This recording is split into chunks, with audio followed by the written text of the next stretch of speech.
எல்லோரும் நல்லா இருக்கீங்களா? இன்றைக்கான பதிவு பார்த்திங்கன்னா 12/6/2025 அன்று நேற்றைக்கு எதிர்பாராத விதமாக நடந்த விமான விபத்தில் பலியான நம்முடைய அன்பு உறவுகளுடைய ஆத்மா சாந்தியடைய இறைவனை வேண்டுவோம்.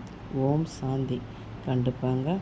அதாவது எவ்வளோ கனவுகள், அந்த 240 பேரோட உயிர், ஒரு 10 குழந்தைங்களோட உயிர், கடவுள் எப்படி என்ன நடக்குதுன்னே தெரியல. அங்கே உலகத்தில் தீவிரவாதி அவன் ஒரு 25 பேரை சுட்டு கொன்னான்.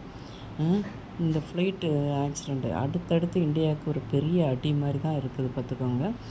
என்ன நடக்குன்னே தெரியல. ஏன்னா எல்லாருக்கும் ஒரே நாளில் ஒட்டுமொத்தமாக எழுதி வச்சுருப்பாங்களா என்னன்னு தெரியல. கடவுள் விதி அப்படி எடுத்துருவாரோ தெரில. அந்த 10 வயசுக்குள்ள குழந்தைங்க என்ன பாவம் பண்ணுச்சு? அதுங்கெல்லாம் வாழ வேண்டிய வயசில் ஒரு நொடியில் அவங்களோட உயிர் பறிக்கப்பட்ட மாதிரி போயிடுச்சு. காலேஜில் ஃபைனல் இயர் படிச்சுட்டு அடுத்து எவ்வளோ கனவுகளோடு இருந்த அந்த மாணவர்கள் தலையில் பெரிய இடி விழுந்த மாதிரி அவர்கள் உயிரையும் பறிச்சுட்டு போயிடுச்சு. ஒரு 5 நிமிஷத்துக்குள்ளே எவ்வளவோ பெரிய விஷயங்கள்லாம் நடக்குது. ஆனால் இது தெரியாமல் நிறைய பேர் என்ன பண்ணுறாங்க, அப்படியே ஒரு ஆளை பிடிக்கலைன்னா கோவமாகவே இருக்கிறது, அவங்கள பற்றி குறை பேசுகிறது. எப்பயுமே அவங்க அப்படியே ஒருத்தர் நான் அவங்ககிட்ட பேச மாட்டேன், இவங்ககிட்ட பேச மாட்டேன். இந்த ஒரு நொடியில் உயிர் போயிடுச்சு. அதெல்லாம் யாருமே யோசிக்கிறது இல்லைங்க. கண்டிப்பாக நம்ம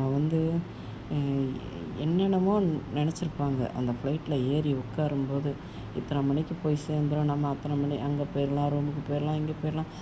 அந்த 240 கனவு ஒட்டு மொத்தமாக செதஞ்சு போச்சு, பார்த்துக்கோங்க. அந்த வருங்கால மருத்துவர்களுடைய கனவுகளும் அடியோடு அழிஞ்சு போச்சு, பார்த்துக்கோங்க. இதெல்லாம் நம்ம பார்த்துட்டு இந்த உலகத்தில் எப்பயும் நம்ம நல்லதை மட்டும்தாங்க நினைக்கணும். அதாவது இவர்களுடைய ஆத்மா சாந்தி அடையணும். நம்ம எல்லோரும் கடவுள்கிட்ட வேண்டிக்கிடுவாங்க.